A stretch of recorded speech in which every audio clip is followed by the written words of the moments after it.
Well, hello and welcome to Wildcat Week. I'm Roger Alcock. We're going to talk a little men's basketball first as the Wildcats went on the road to take on Taylor University, their cross-county rivals, in the second matchup of the season for these two teams. And here to talk about that game and another Wildcat victory is the head coach of the Wildcats, Greg Tonagel. And Coach, how can I say this? We know going on the road, despite the records, your team learned this the hard way at Goshen. I know. Is never easy. And I know, we beat Taylor at home, but it's a different story when you're on the road. It's a different story for every conference game. And so it was good to come out of there with a victory. It was a big win. It was. I mean, it's on the road, as you said. Taylor's our rival, and they're a good basketball team. Mm-hmm. And I think we saw that in the first half by the way they jumped us, and they came out, and it was an exciting game, and they sure were ready to play. Speaking of being ready to play, I know the loss at Goshen, don't want to dwell on that, but that kind of had to weigh on your guys a little bit. There had to be a little bit of a pressure on them that, Absolutely. like, we've got to come out fast. And I don't know, maybe that can generate a little, anxiety or tightness or something of play. And I thought we witnessed maybe some of that in that first half. Yeah, I think that's what the Goshen game revealed to us. Maybe our guys were carrying a little bit of excess pressure. Mm-hmm. When you're number one and you're being just targeted every single night, that can wear on you. And our guys had absorbed some of that, and so we saw a little bit of fear. So our job as coaches then the next few days was to take fear out of the game. Mm-hmm. So we go into Taylor, and in some ways looking back, I'm glad that we didn't jump them from the start because we needed to face that fear again. Mm-hmm. And so they jumped us, and that was kind of that moment, are we gonna be timid or are we gonna be fearless and play? And we came out in that second half and we're fearless. We're going to jump into some highlights here of this game in just a second, but in that first half, like you said, credit to Taylor. I mean, they were really shooting the ball extremely well, and I mean, they were knocking down shots left and right. And I thought the key was, though, they never got a huge lead on you. You guys, you hung in there despite their sharp shooting. The key was Trevor Waite. Oh my goodness, keeping us in the game. I mean, I didn't feel great offensively, but when I looked up and we had 43 points, and I think we still had shot over 50%, I was wondering how that happened. Well, Trevor came out and kept us in with some long-range bombs and even did some work inside for us. Yeah, we kind of expect Trevor to come off the bench and provide a spark for you, especially defensively. But boy, if we don't have his 15 first half points, a comeback is a little more difficult for sure. Very much. But we're watching it and give them credit. I thought that CJ Penna, the freshman, he did a really nice job for them first half. You guys did a much better job than him on the second half. But some of those threes they hit were from just ridiculously long range. And they're a good shooting team and at home, and you see the crowd there. Mm-hmm. It was an incredible environment, and so I think they really fed off that energy initially. We saw just a moment ago that three that Trevor hit. You got a couple good minutes from your freshman Isaiah Payton, and I like the confidence he plays with when he steps in the game. But look at that move. Trevor Waite, imagine you give him the ball in the post a little bit. Yeah, he can do more than shoot a three, Coach. I'm sure he's been telling that all along. But Evan Maxwell, what about? He had a really solid game.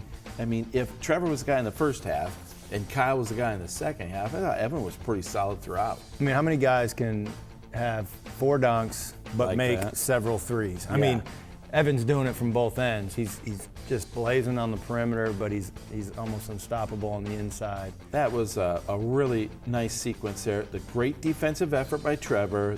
Joel pushing up the floor, but Kyle there for the putback. That was a great hustle play. Yeah, and we came up with a few of those that just kept us in the game. Now, we're winding down the first half, and I thought this was kind of key, the last couple minutes, because they got out to a 5-point lead and they had the basketball, and now they're up by 7. But I thought you guys closed out the first half on a solid note and cutting the lead to 3. Yeah, like you said, it could have got out of hand. It could have gone 12, maybe even 15, and we were able to keep it just close enough. And a big part of them extending that lead was offensive rebounds. They got 8 in the first half, I think, which led to 10 points. Second half, we were able to keep them off the glass. I was going to ask you about that. 8 offensive rebounds in the first half. I think you gave up 1 in the second half. Yeah, just a different mentality. We finally started hitting people and creating rebounding opportunities. And It's an area we continue to improve upon. That's where we talked about closing out the half strong because Trevor hit the 3, Grant with the drive in the basket, the net 3, you know. Grant was awesome, by the way. He sparked us in that second half. Oh, yeah. Initiating so much offense. Well, as we're into the second half, now it's a little bit Kyle Manga's time. I was surprised when I went back and looked. He had 17 in the second half. I didn't think he had that. Man, I would have said, oh, he probably had 10 or 12. But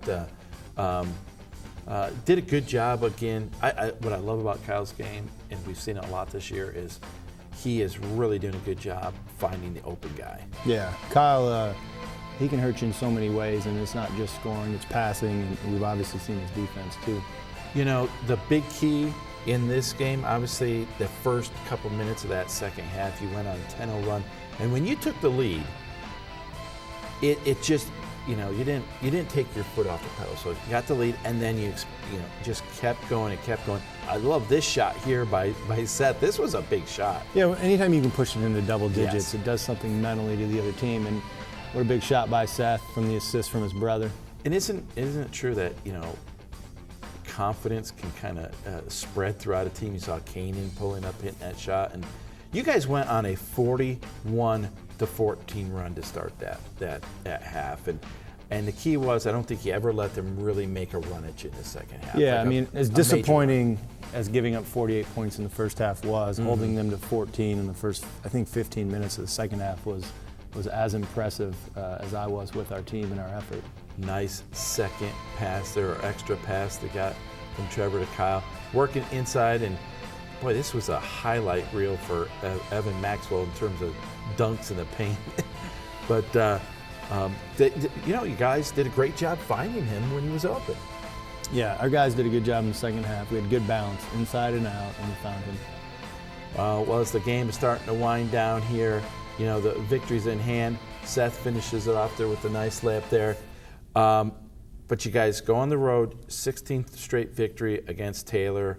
A good way to rebound from the previous Goshen game.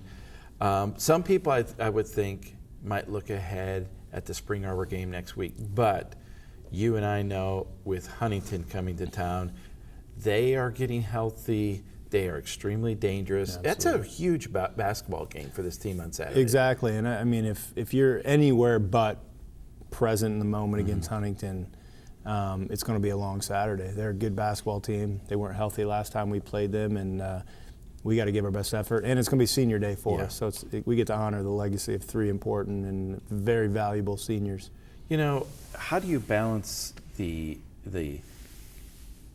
pop and circumstance, if you will, of celebrating your seniors, but knowing it's a big game, and you know, what's the balance there for you guys? I think we just tell our guys, look, we're going to honor the seniors, and the way you honor them is you give your best effort that day. So if it's cheering, it's cheering. If it's knowing the scout, know the scout. If it's just making sure they don't have to carry any burdens that day, do it, because what seniors do is they lead all year long, and we want this to be an opportunity where we begin to step in and lead them and give back to them. So when you're focused on other people, you tend to not be so inward looking, and I think that's what we'll see out of our guys. And quite frankly, I know I watch this kind of stuff, and I don't know how closely you do, but with Spring Arbor losing, I mean, it does put you right back in play for a regular season championship. And, I mean, that's out there if you take care of step number 1.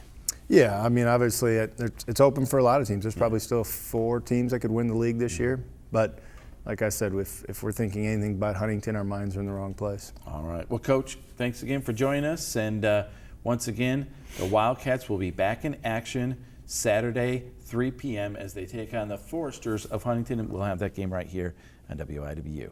Well, when we come back, we'll talk with the head coach of the women's basketball team. Ethan Whaley stops by to talk about their Taylor game.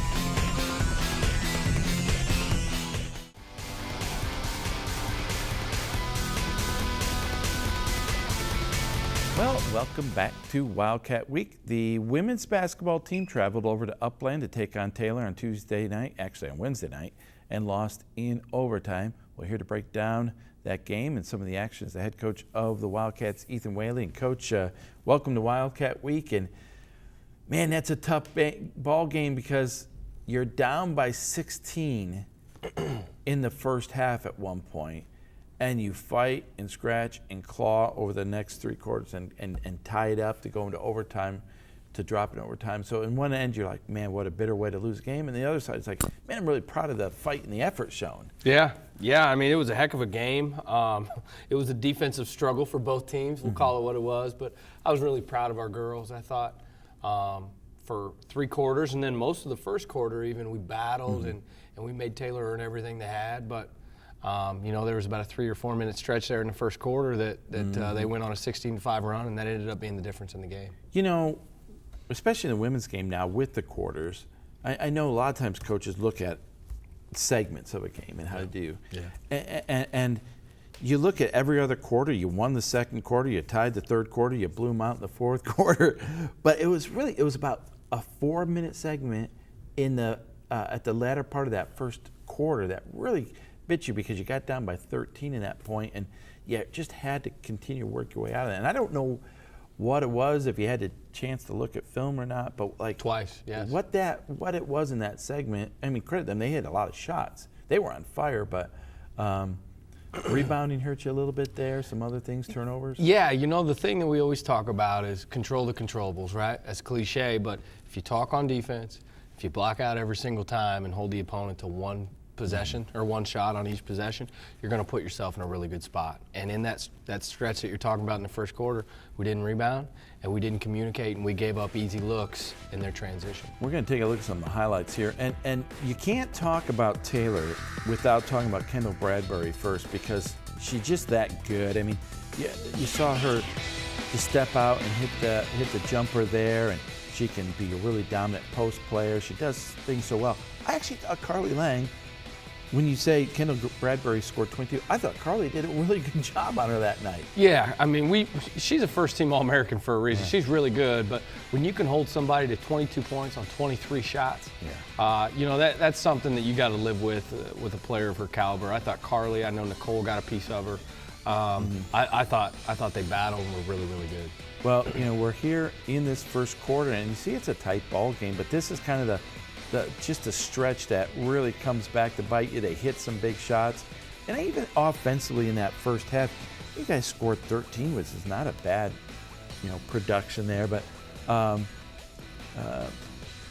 of struggled getting in a little bit of a rhythm there that first quarter, I felt.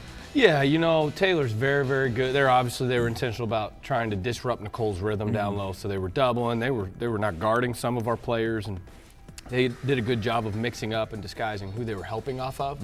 And it took our offense, a half to adjust. But in the second half, I was really pleased with the way that we handled it with poise and continued to find the open man. And that was a tough shot just a moment ago there by Nicole against the double team. I thought Janae Goodwin came in and played super hard for you guys, hit some big shots.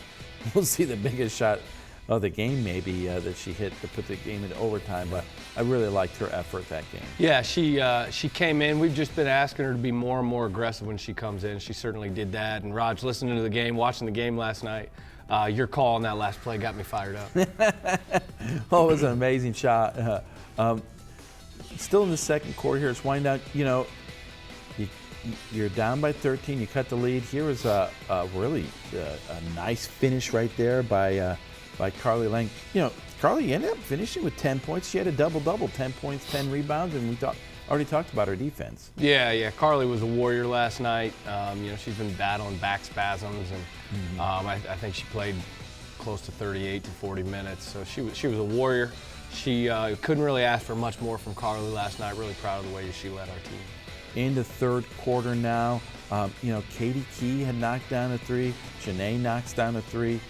This was actually probably the best quarter of basketball, I guess you could say, in since we break it down, because it ended up being like a 17-17 tie there. But I thought both teams were playing hard, knocking down some big shots back and forth. The problem was, like we said, when you're down by 10, even though you're playing with them right there, you're still in that fight back mode. Yeah, and what we talked about was offensively we were getting pretty good looks, and defensively their first shots were really difficult, but we weren't finishing possessions. So, excuse me, they had 18 more shots than we did in the game, And I would venture to say they had 10-plus shots in that third quarter, and that's how they were able to tie us. Well, the fourth quarter was so huge in that you outscored them 15-5. You know, there's no way to, no way to do that unless you're playing some pretty good defense. So now you're in the mode where, okay, we've got to score, but we've got to play great defense too. Yeah, well, you see, if you're looking at the score and the time there, in the fourth quarter, we held them scoreless for the final 8 minutes of regulation. So when you get stops and don't let them score, we got some easy transition buckets. And when we get stops, that's how we want to play. We want to push the tempo, and in that fourth quarter, you saw that was successful for us. I saw Katie hit that big three, and this was the shot by Janae that, I'll be honest, I might have lost it just a little bit on. But, credit Janae for I think we talked about her in the broadcast. She's fearless.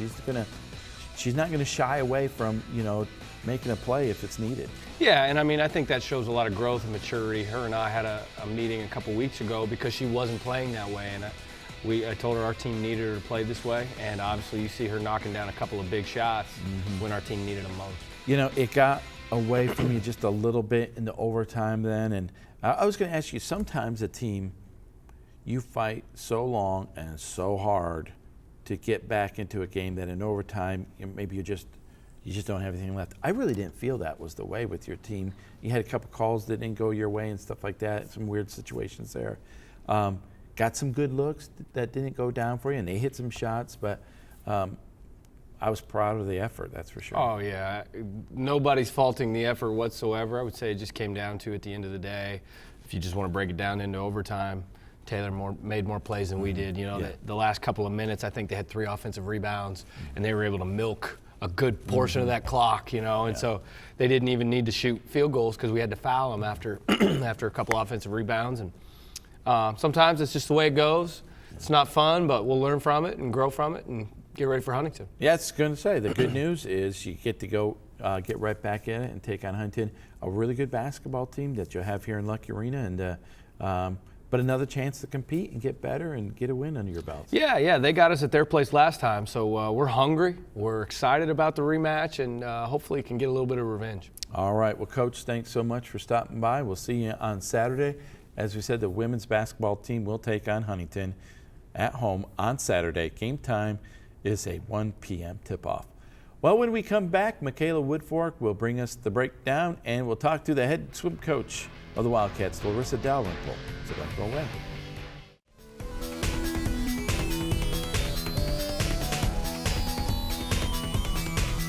And welcome back to Wildcat Week. Now we're going to send it over to Mikala Woodfork with this week's breakdown.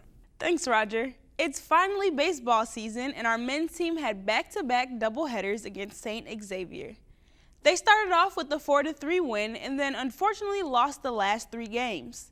Games 2 final score was 1-4. Games 3 final score was 12-5, and Games 4 final score was 3-1. Track and field hosted another indoor meet this past weekend where Chad Ellens hit the NAIA A standard for the 600-meter run at 1 minute 21 seconds, finishing first out of 35 runners.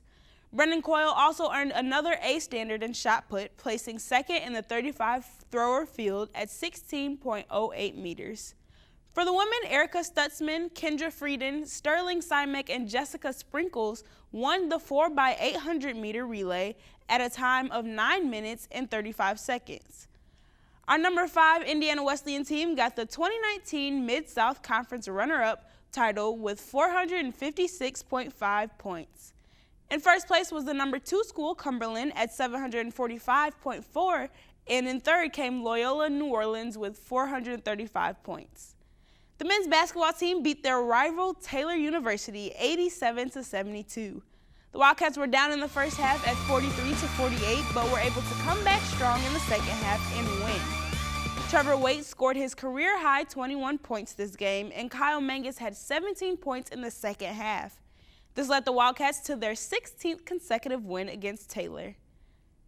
Women's basketball suffered a really tough loss against Taylor.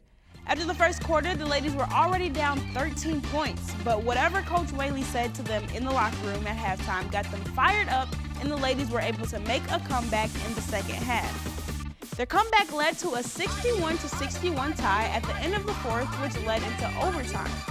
In an intense overtime period, the Wildcats fell just short of the Trojans, ending in a 61-66 loss.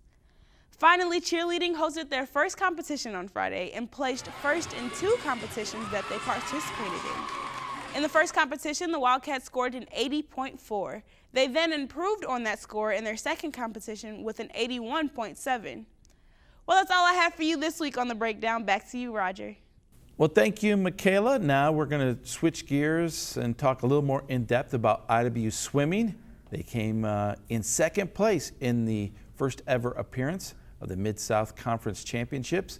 And here to talk about that meet and some of her own personal success is the head coach of the Wildcats, Coach Dalrymple. We'll get that off the board first. Congratulations, Coach of the Year at the Mid-South Conference. And because I think maybe the Wildcats surprised a few people by going to conference and coming runner-up. And so congratulations on that award. Thanks. The girls really showed up and swam really well. I mean, they get all the credit for that. They did a great job. And not only that, Coach Yordi being there, he was dynamite this weekend, and Coach Emily, of course, they are great coaches as well. A little bit different experience because you're going down south to Tennessee, swimming against a lot of teams we haven't seen before or swim against, so meeting some new people. I mean, how would you describe the experience overall? Well, a big meet like that, there's a lot of energy and a great environment for fast swimming because everyone's so excited and into it and kind of at the high point in their season. So that's always exciting. A lot of the coaches are really encouraging to each other. Like it was fun to interact with them and get some insights on to how they maybe do things and how we can learn. And we see them at nationals too. They're all NAI teams. Well, the other thing is you get to really see how you stack up against some of the best. Cumberland's #2 team in the nation right now. They were in first place, so you can kind of see where you can aspire to and grow to. But your girls get a chance to compete against their swimmers, so it's a great environment and some great swimmers. And got to congratulate Sydney Darnell. She was the freshman of the year, and that, I think that was an award that Cumberland's had kind of dominated over the last couple of years. Yeah, that was exciting for her. She's worked hard all year, and she's a very talented swimmer. She's she's very good. She is a competitor, so she got out there and she really just raced to those girls and really pushed herself to get some personal best times. So I'm really proud of the way that she swam and has worked hard. So she did a great job. You had 18 either individuals or teams swimming in the finals or swimming in the top 8, right? So, or finishing in the top 8. So, I mean, you have great representation there. Wanted to mention, talking about Sydney and best times or championships, she was the champion in the 200 IM, which, I mean, that's the race where you have to be a good all-around swimmer, of course. And then Emma Travis, she won the 50 free, so you had a couple individual champions there. But one of the ladies we wanted to talk about, I know you're super happy for, was Madison Wickholm, because we didn't even know if she's going to swim this year. And she has worked through injury and worked so hard to fight her way back, had a great meet for you guys. Yeah, she really came out. She had some big drops from her last swim, but she's really just recovering from a shoulder surgery. And so for her to be able to work her way up and to really become mentally strong and be able to get some times to qualify for nationals. Well, speaking of nationals, now by my count, you have 31 total entries into the national, including your relays. So I think about 8 or 9 different swimmers making 31 different events. That's more than last year in your first year. So that's a nice progression to see that you have more quality swims getting national cuts. Yeah, we're really excited about that. It's kind of a fun problem to have to choose which ones you're going to swim. And then, I mean, you also have the heartbreaks where these girls swam amazing swims, like personal best, and then like hundreds off of the times that they needed. And those are the ones where it's like, ugh, but you have to be proud of them because they really swam well. If you're not around swim, you'd be shocked. People, like literally hundredths of a second that makes the difference in races. And that's what kind of makes it, though, such an exciting sport as well. It is. It's very exciting.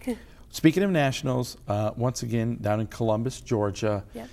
another great venue, another great atmosphere. I know you and your swimmers really are looking forward to getting back there, but now you got a few weeks, and so what's the preparation look like for that? Yeah, so we're hitting it back in the pool again. So they're working on just a lot of little things, a lot of just maintaining and getting hopefully even a little stronger, so that we can. We have, 3 weeks total. Well, I guess counting this week, and this week's almost done. So maybe a couple more weeks to really train and taper off so that they can be really fresh and ready to swim hard at nationals. All right, well, Coach, we're certainly looking forward to keeping tabs on that. Wish you and the ladies great luck at the NA Nationals in a couple weeks. Great, thanks. All right, well, that'll do it for this week's episode of Wildcat Week. We do want to remind you that the Lady Wildcats will be back in the water February 27th through March the 4th at the NAIA National Championships down in Columbus, Georgia. And we'll certainly be keeping an eye on that. And of course, since this is the end of this episode, you can continue to keep track of Wildcat sports, though. You go to our website, wiwtv.com. You can watch past episodes of Wildcat Week. You can connect with us online. Once again, it's wiwtv.com. Stay connected with all our local programming by subscribing to our YouTube channel. That's WIWTV51. Well, we look forward to seeing you next week. So for all of us here, thank you so much for watching Wildcat Week.